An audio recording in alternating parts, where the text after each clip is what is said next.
Good afternoon, everybody. This is SAM.gov, how to register and navigate the system. So a little bit about the agenda today. I'm going to talk a little bit about myself and who we are with the SBDC, what you're going to learn today. We have the entity registration, getting started, review of the domains, and then we'll take a look at the Federal Service Desk, the help desk. So a little bit about myself. I've been working with various government contractors since 1990. I teach government contracting, pricing, finance, and management courses at a local university. And prior to working with government contractors, I worked in a commercial bank. So we're a resource partner for the Small Business Administration. We have 21 centers across the state, and we offer individual confidential consulting at no cost to our clients. Now, all our consultants are highly trained, and we work with existing companies as well as startup companies.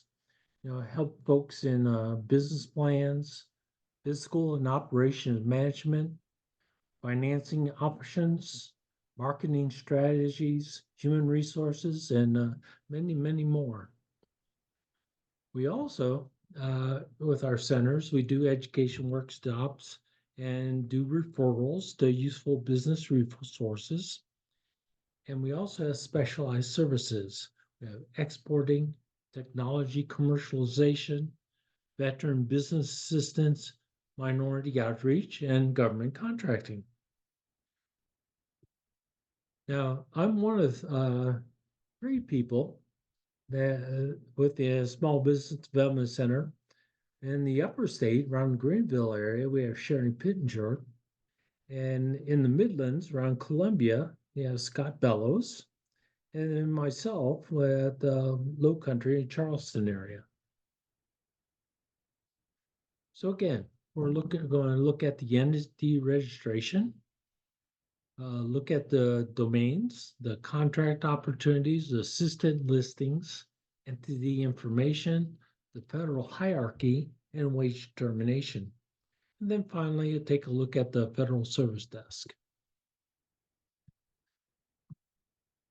So when you go into SAM.gov, you'll sign on to SAM.gov and you'll come up to this screen and you want to sign in. And once you sign in, you're going to get this message that you have to agree with SAM.gov terms of use. And it's a violation of the use if you do different things, like for one, giving somebody your email and their password to access your account. Now, if you already are signed on, you could just go right in and sign on. If not, you're going to have to create an account. And you do that through login.gov. And now this allows you to sign into SAM.gov and other federal agencies with this one. So you want to hit create account, put your email and language. It could be in English, Spanish, and French.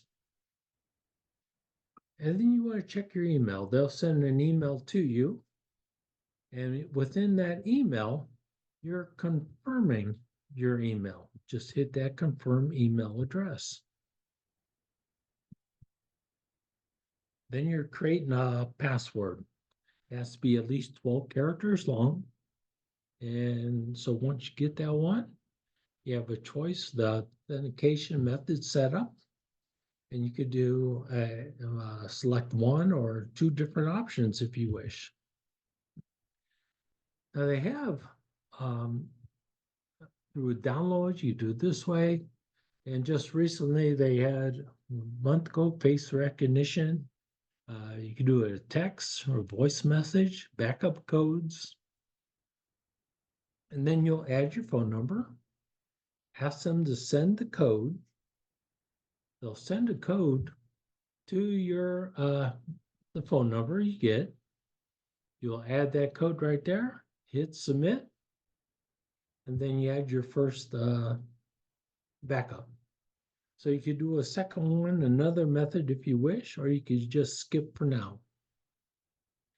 And then it'll ask you to continue to SAM.gov by looking at, again, agreeing to all the rules, and then hit agree and continue.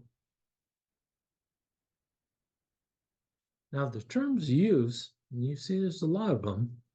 So SAM.gov is a federal government website. So when you use this site, you got to follow all those terms. And there's a list of them. I just highlighted changing the site data, data access, sensitive data, privacy policy, restricted data use, non-federal administrator roles, and signed on to SAM.gov. So once you go through this one, check this little box, say I agree to the SAM.gov terms, and hit submit. Again, they're going to send you a one-time password, but this time it's going to go to your email address. So get that one, type it in there. This one was 87807. You put that in, hit submit, and then you're completing your full profile. So for mine, I set myself up here with my work phone. And then it gives you the idea, do you want to have rules? You don't have to put these in right now, but once you set these up, you'll be the administrator. Somebody else coming in, maybe a person that works at your company, and they'll have their own account. And if you want to make them administrator, whatever their role is, they'll have to get your permission first. Like say, for example, the role for contract opportunities could be either data entry or a viewer. And same thing for reporting, because there's sometimes you're reporting things through SAM, and also entity registration. A domain, once you get this all set up, you're going to say, you don't have to do anything right now. You can say skip and finish. But if you did add something, just hit finish and keep going. And you'll be taken to a place on SAM.gov. It's called Workspace. Now, Workspace is where it's showing your entity information, has reference services, and to request a role, because you could do that later on.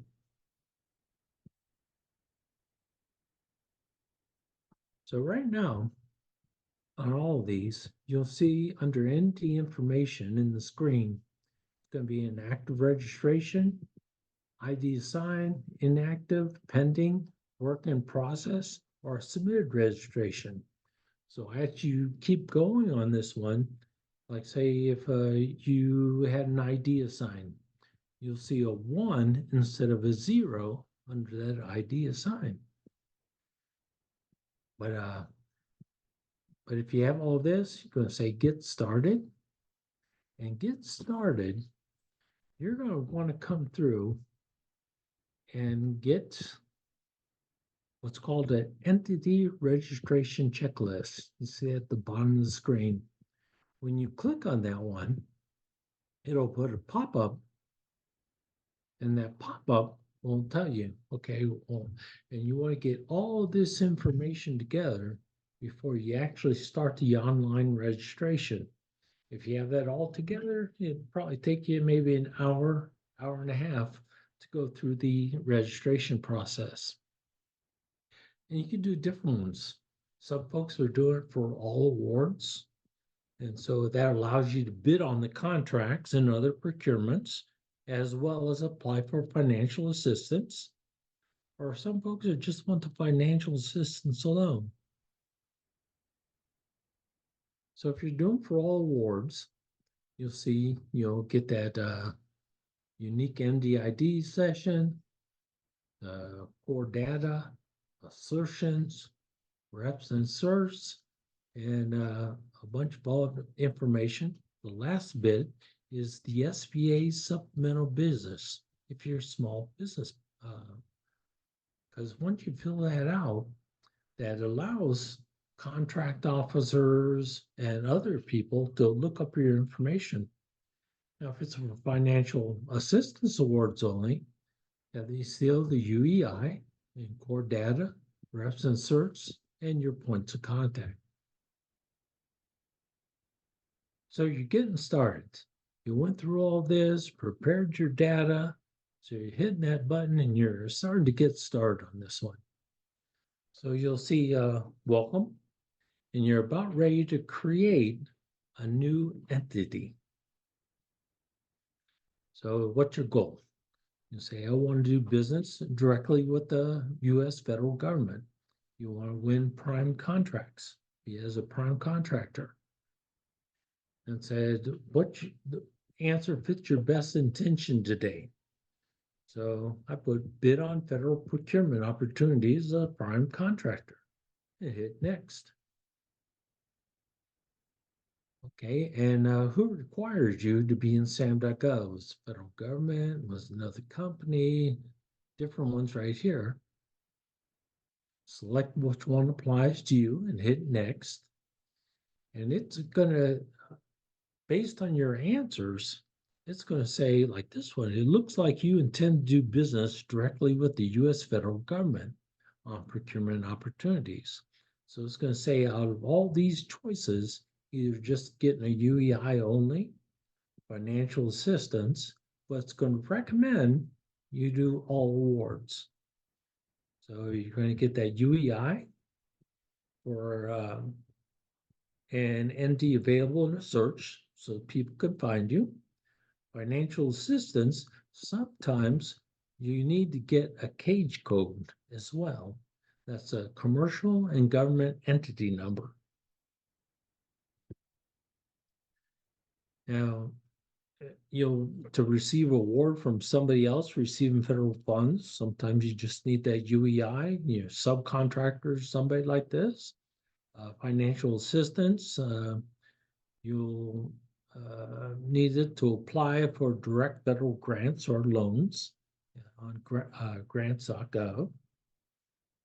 And then to bid on federal governments, again, you need to do all awards. So each one has an entity validation, the IRS taxpayer validation if you get financial assistance or all awards, and the cage code. Again, for some entities, getting financial assistance, but for all awards, you need that as well. So you see here the cage code, commercial and government entity number. But right next to it, it's NCAGE. Some folks, they have their headquarters outside the US. They still can get on SAM.gov, but it's a different screening process for them. And then finally, just getting the UEI is the lowest level effort on your part, medium to high for the financial assistant, and the most involved is with all awards. And these have to be updated at least one time per year, 365 days, or else it will expire. So when you're getting started, it's going to ask you, are you registered in a government entity? So, you have folks in the federal government that are using this as well as non-federal folks. You're saying no, but my entity is physically located in the United States. Says, do you already have a cage code? And chances are you don't. So hit no. And it says, so you'll be registering for business in our organization and all awards. So again, you want to prepare your data because you're going to get that unique entity, do your core data, put in your points of contact, have your assertions, and the reps and certifications. Now you're entering your information, your legal business name, and put in your address. It has to be a physical address. It can't be a virtual address here. It has to be a physical address. So what you're about to validate And so, so your legal business name, your physical address, your start year, and national identifier. It's going to ask you, can you provide official documents? And they give you a series by clicking on that as what's going to be acceptable for documents that you could upload. So it's going to give you a list. It's going to search for all the companies and say, hey, do you recognize your company in this list? If you do, yes, I recognize my entity. And if not, say I do not.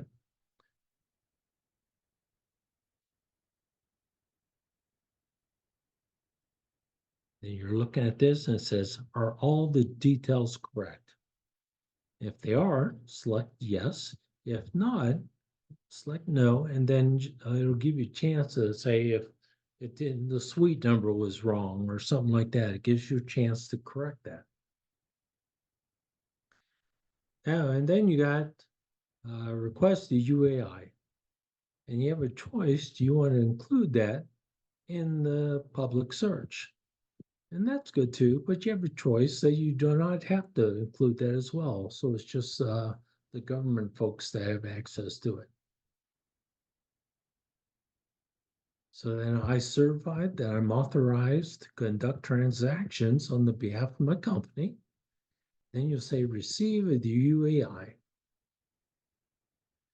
So you got your UAI, and then you could either go back to workspace or continued registration. So go ahead and continue. And then it'll ask you, it says, what's your relationship with this entity? It says, are you an employee or officer of this entity? And I certify that I'm authorized to conduct transactions on behalf of the entity. So you see, you're going to now enter everything that you prepared beforehand. You see, there's a host of them in core data, the business information, hotel, general information, and so on. And with the assertions, you're looking here, you're adding what's called NAICS codes. That's the North American Industrial Classification System codes, where you're identifying what kind of codes represent your business. Now, you have to have one primary one that you have to mug, but you can have as many NAICS codes that are applicable to your business.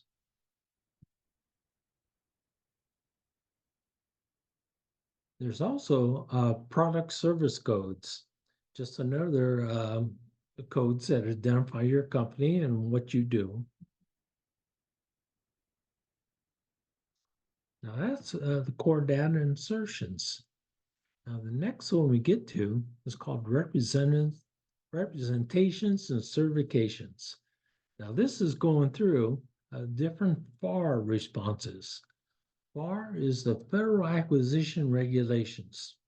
Now this one is all the rules that apply when contract officers, the prime contractors, subcontractors, there are all the rules that apply to contracting.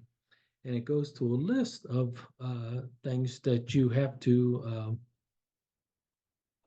respond to. Now let's say, who are the persons responsible, this first one, number one, for bids and proposals?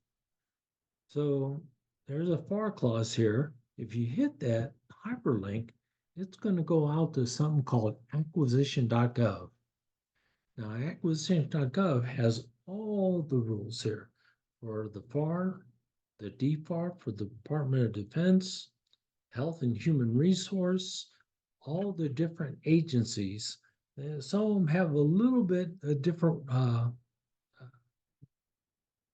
additions to the FAR, but all of them follow the FAR.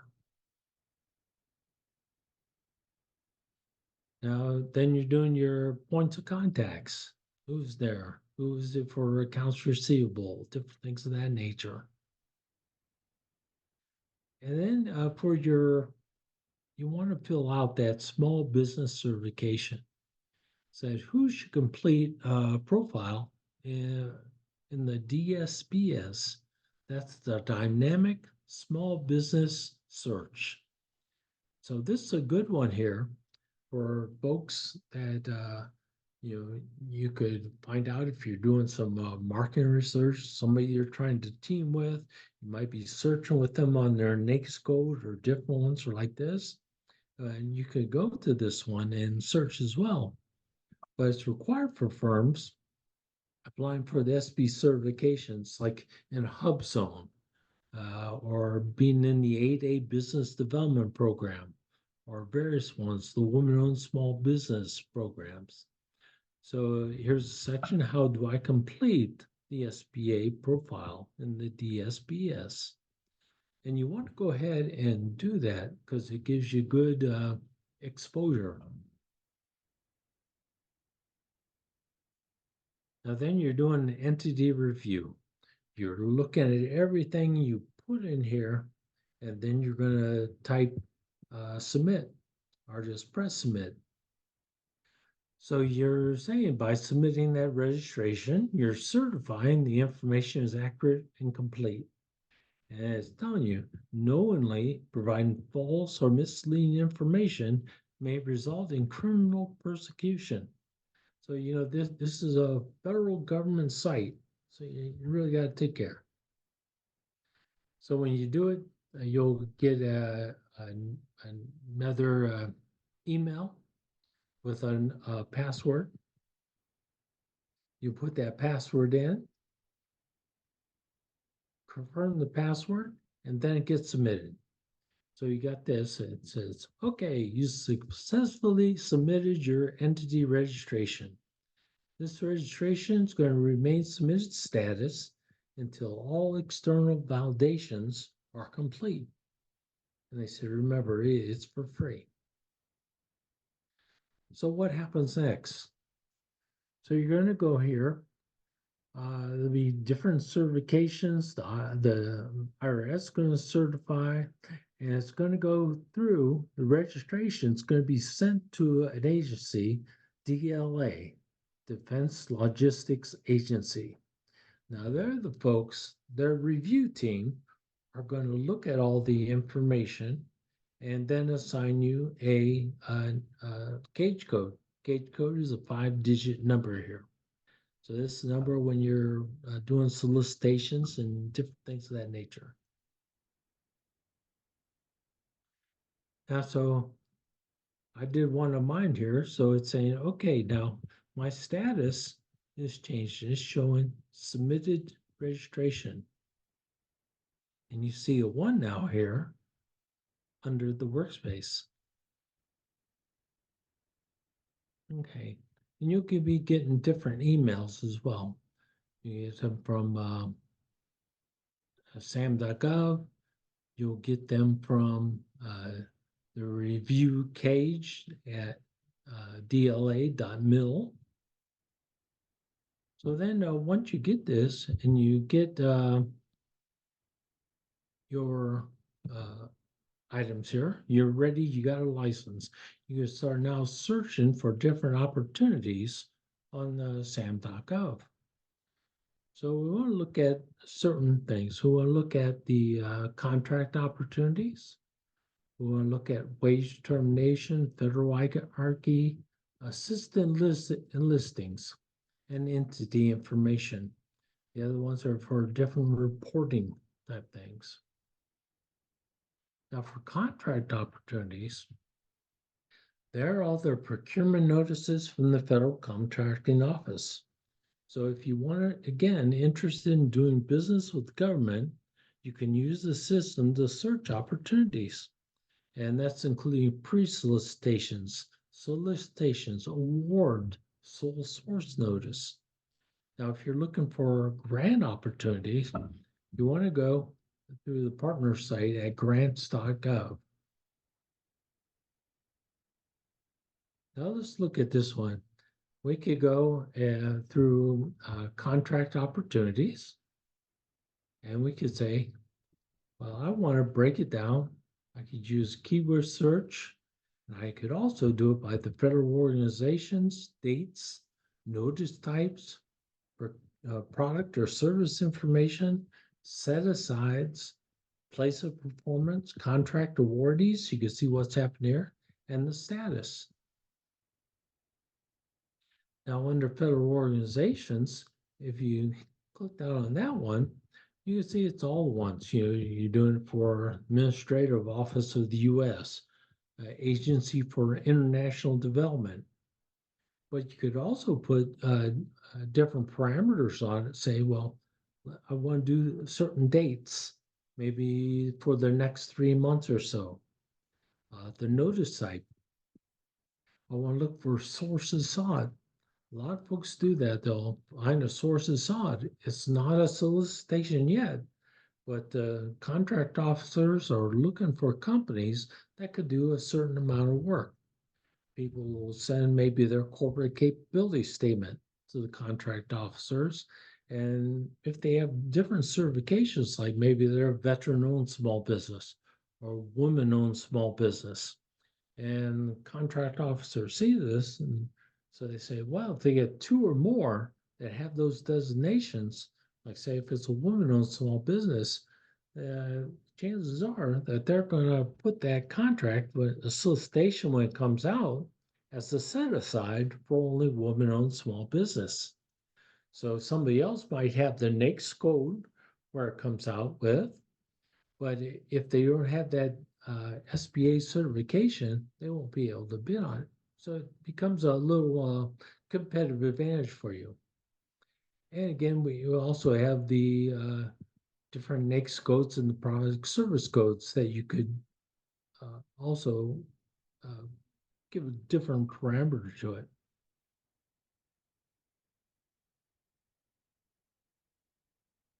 Again, set asides, look at place of performance. You say, well, I want to just do everything. For example, in South Carolina, you could do it that way.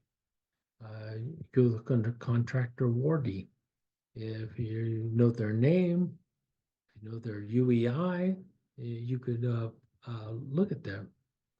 And also, you want to check the status, whether it's all active right now, or you could click both inactive. You get everything if you're looking at a little history. Now I put one here, and I said, okay, well let's look at this. I put okay for a NAICS code, and that's the North American Industrial Classification System code. I put in 541330, and that's for engineering services. Now the engineering services, and I said, well, give it to me in the next 3 months.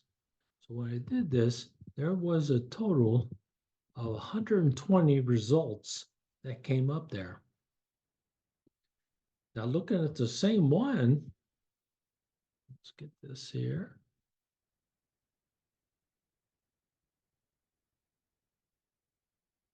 Now, if I add another one in, I said, okay, well, in addition to the engineering services for the next 3 months, I just want to look at sources sought. And remember, sources sought they're not solicitations yet, but they're trying to do their contract officers doing research right now, seeing what's out there. Who could do this one? And so instead of 120 that we saw in the slide before, this is there was 32 results that came because we put a different parameter on it. Now you could click on that one and start reading up about it a little bit. And also, it's the sources sought right now, so you might want to do something and click this button, follow.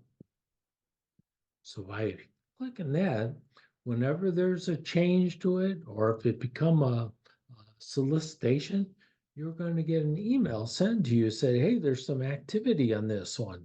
Go check it out.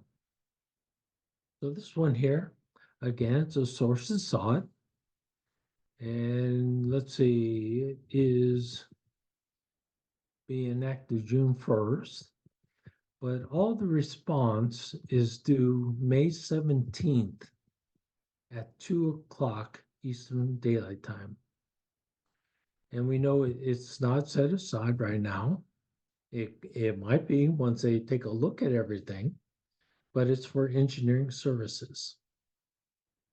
So if you keep scrolling down on that one, you'll see that there's different attachments for it.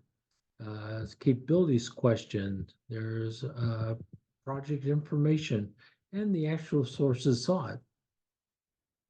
So you get it, you could download it. Again, this sources sought here. It's going to tell you that it's a marketing survey, basically. It's for preliminary planning purposes.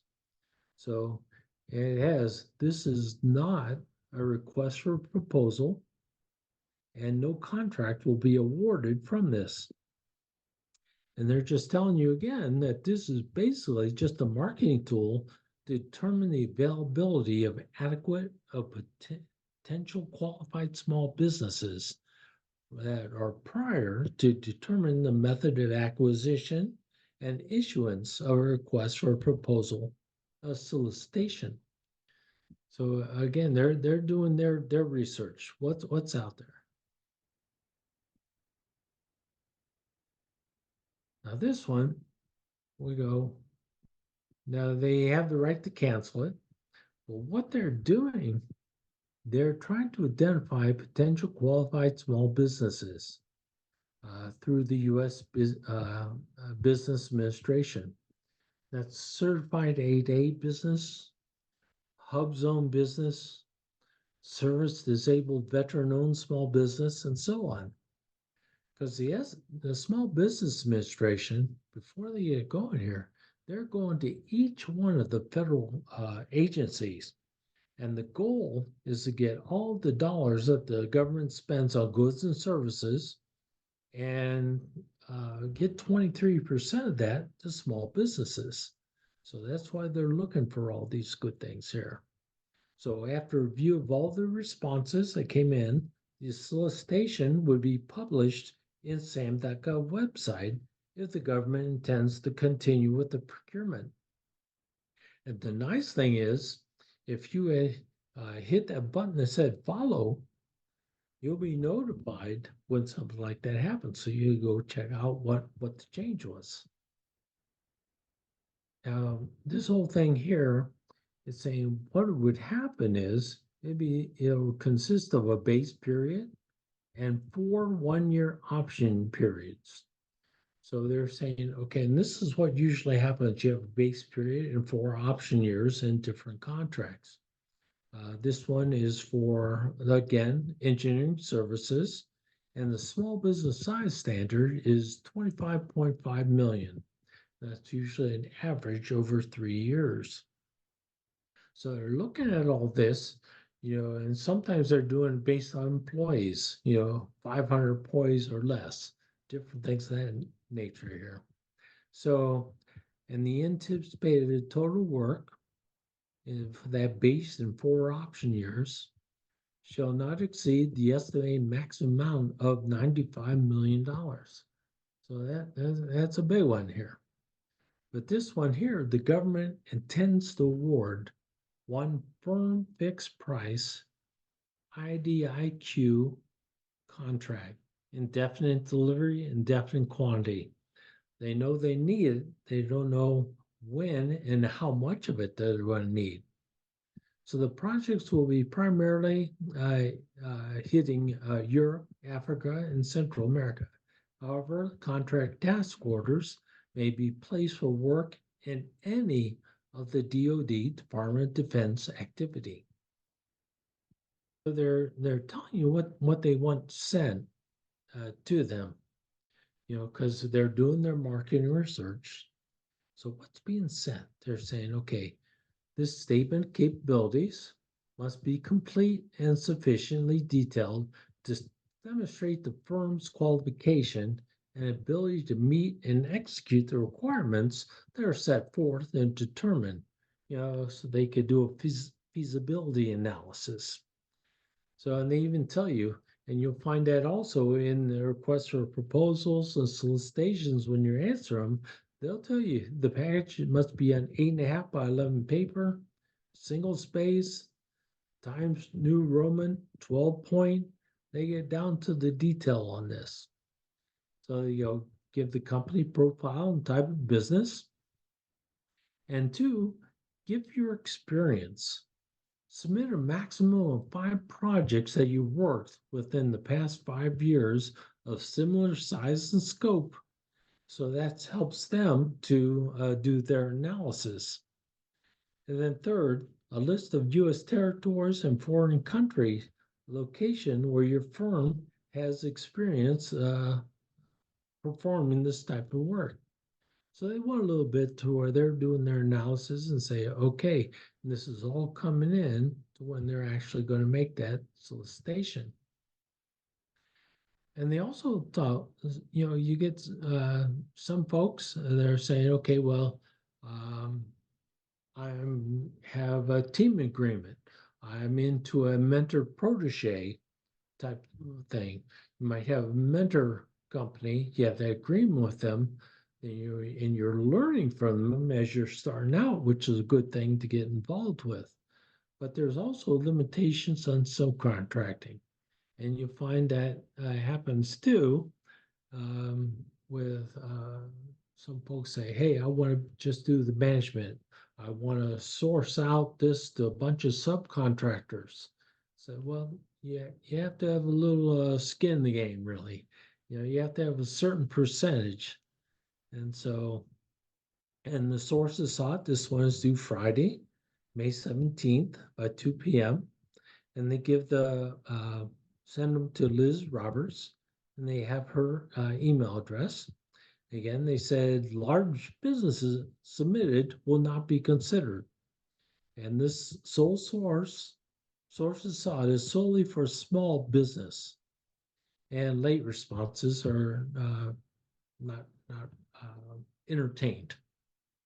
So you're looking at all these, and that's just through one of the domains, looking at contract opportunities. Then you have assistance listings. Like if you click on this one, I went through here and I typed in school lunches. And school lunches, it came out with the National School Lunch Program. And it tells you about that one. This one's through the USDA. So it tells you the example of the funds, tells you what the description is, tells you who's eligible for this one. Designations, infant 0 to 5, child 6 to 15, youth, and student training. And the designations. So the federally appointed school programs, and it's available for each state agency to be reimbursed dependent.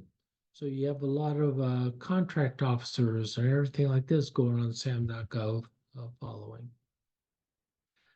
Now, next one we're going to look at is entity information. So I could go through here and I could see under all the information, or I could come down for the entities. What was their disaster response? You could see these different things. Like say if there's a little thing happening, what can the contract officer do? Now to search for, you could go under entity, you do their name, you could do their unique ID or their cage code and find out. The federal hierarchy, excuse me a moment, I have to plug in here. The battery was low. So the hierarchy. So it's a directory, the family, what's the relationship between each department or independent agency to its offices? So again, this is a federal source. They're looking here. I typed in Department of Architecture and got all these different sub agencies here. And then wage determination. Now with wage determination, we're going through and we're looking at like the construction. See, through the Dave and Bacon Act, the Service Contract Act, and through collective bargaining. Now, with a wage determination, if you know the ID, like say you found a solicitation and the solicitation pointed to this one's 2015-4465. So that gives a wage determination in Georgia and South Carolina in those different counties. And it's telling you about on these where you get, in addition, this is the minimum amount of money you have to pay employees in certain areas. So, and it could be with executive orders that come in this one as well. So let's take a look at this one. Technical occupations. And you see a series of them right here. The first one is air traffic control specialist. Okay, they say see note 2 at the bottom of these. These documents are pretty long. And you see, like for engineer technician 1, 381 is paying at least $17.77. Now, in addition to that, there's certain fringe benefits like health and welfare is $4.98 per hour. With the executive order, it's 4.75 per hour. Now, this vacations, what's happening here, her layout, 2 weeks after 1 year, 3 weeks after 8 years, and so on, and the holidays. Now, computer employees, the different footnotes here, like we looked at air traffic controllers and said, now there's night pay and the Sunday pay. There's differentials. So you have to look at all this, and it becomes really important when you're pricing your proposals for solicitation. Now, if you're looking at one of those wage determinations and you don't find something on this, there's a process called conformance process. So the contract officer is going to require that any class service employee that's not listed go through that process where you're coming up with a agreement between the contractor and the contract officer. Now we look at the Davis-Bacon Act. Davis-Bacon Act, I typed run here and I just put in for residential. And I came up with a bunch of these, and these ones again are just going to show the different type of wages that are minimum that you have to pay for. Collective bargaining. Now, sometimes you're working with companies that have unionized workers and they have a collective bargaining agreement. So I put here, okay, what do we have in South Carolina? And it set up a bunch, and it's going through the history too. And I found one here, and this was a while back here. It was effective September 1st, 13 through 8/31/17. And it was they're employed on a GSA contract here for operations and maintenance and custodial service.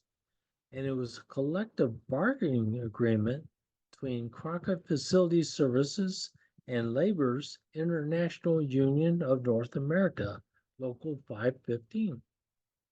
So you have these different ones, and that's taken us through all those different categories we can look at. If you find out that you have some questions on it, when you go back through it, and but the last part we want to do is the Federal Service Desk. Now, the Federal Service Desk, or the Help Desk, come down here at number 2. You're saying, okay, well, what can I do? You could do various things. You could do entity validation help. You could check your status, or you could go live chat. So if I was checking my status, you'll get a virtual agent first of all, and it's asking you a few questions. And you could also get the knowledge base here where you're looking at all about validating your entity, the contract opportunities that we just went over. You could do even more and look at that as well. Or you do live chat. Live chat says, hey, what am I doing? Sometimes you need some help. Someone's not working on SAM.gov. You go to the help desk and try to get into a chat first of all. And if you can't, sometimes it gets delayed, sometimes happen. So there's another contact. And you could use this number, 866-606-8220, in case you need any of this.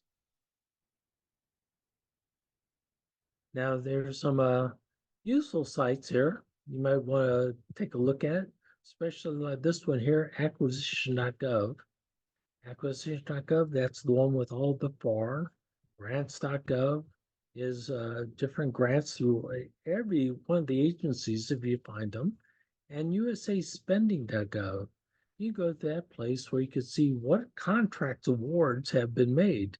You might say, hey, this company, I searched in my NAICS code and I have a bunch. You might find a company that has a contract going on.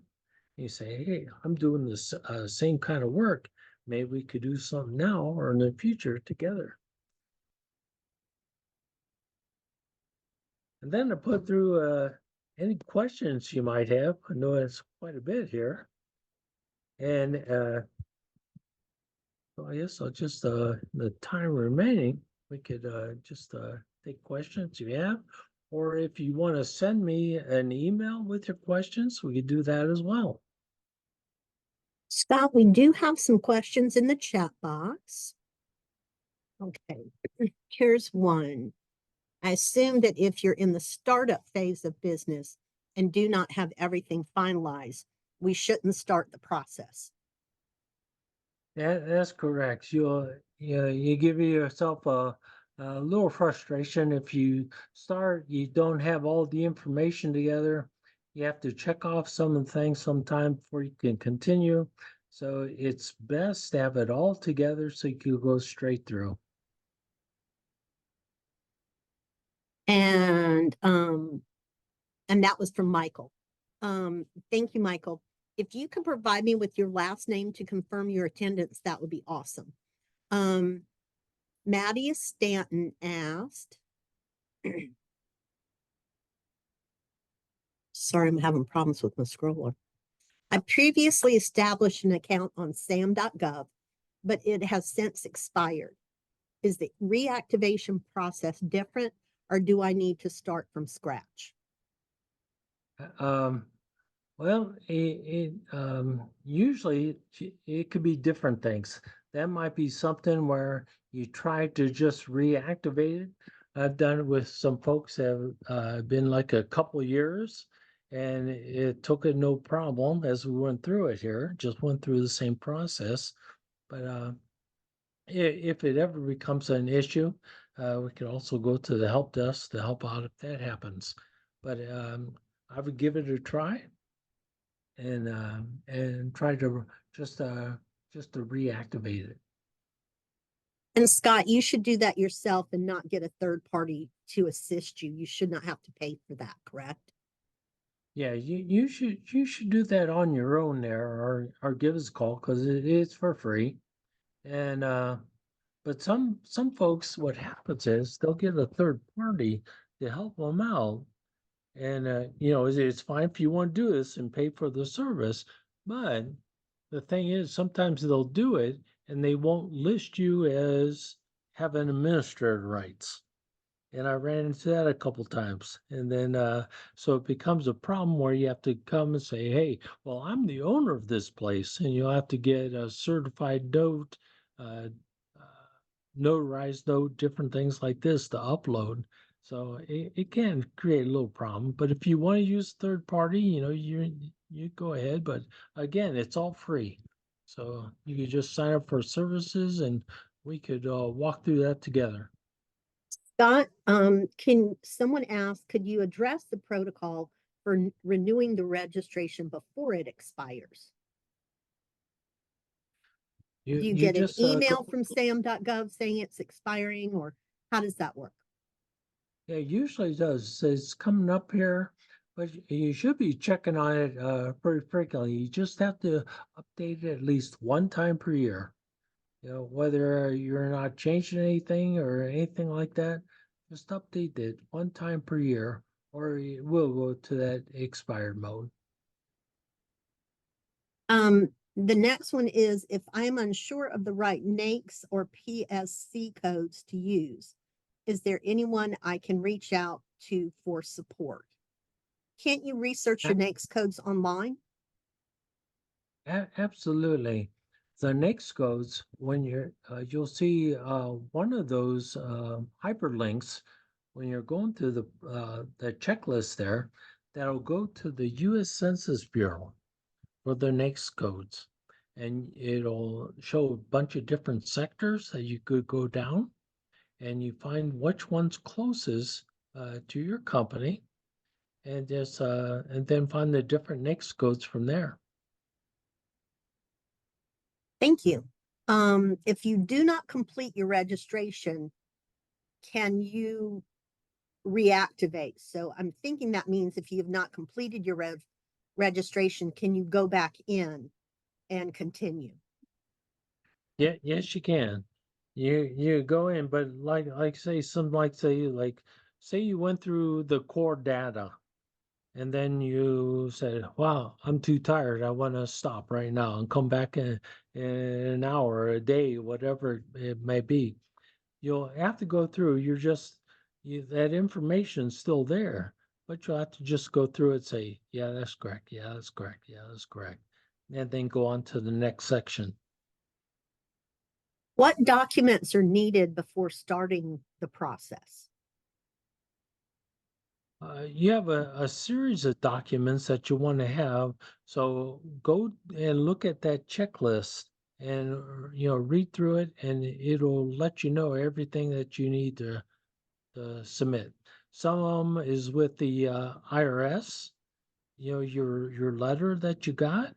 Some is with your LLC documentation that you got through the South Carolina Secretary of State. Those are a couple there that you could upload. And there's a different other various ones that tell about your business. And Scott, that checklist it can be found on SAM.gov. That's right. When you go into SAM.gov and you press the button that says Get Started, now it'll go Get Started, and there'll be 4 steps there. On the first step, scroll down until you see the hyperlink that tells you, it said, "Hey, here's the checklist." Thank you. So my entity registration keeps failing the IRS validation. I'm not sure what else is needed because I've uploaded all of the documents requested. Let's see. Yeah, I have uploaded all the documents requested. Okay. So Well, it's the maybe we IRS could, validation. maybe you could send it to me and we could look at that together. Maybe get on a different Zoom and see. Sometimes it might be simple. Sometimes it might be, hey, the IRS has this address here, but you have a different address with the state of South Carolina, different ones like that, and creating some kind of confusion. Ashley, I will make sure that Scott has your name and email address so he can reach out to you about this. Thank you for your question. Is there a waiting period if you do not renew within a year? Like I say, sometimes I've had people that didn't renew for a couple years. It was just a matter of doing the renewal process and it went through. But so I don't know if there's any set time uh, that they're going to wipe it out of the system. But so far, I haven't ran across that.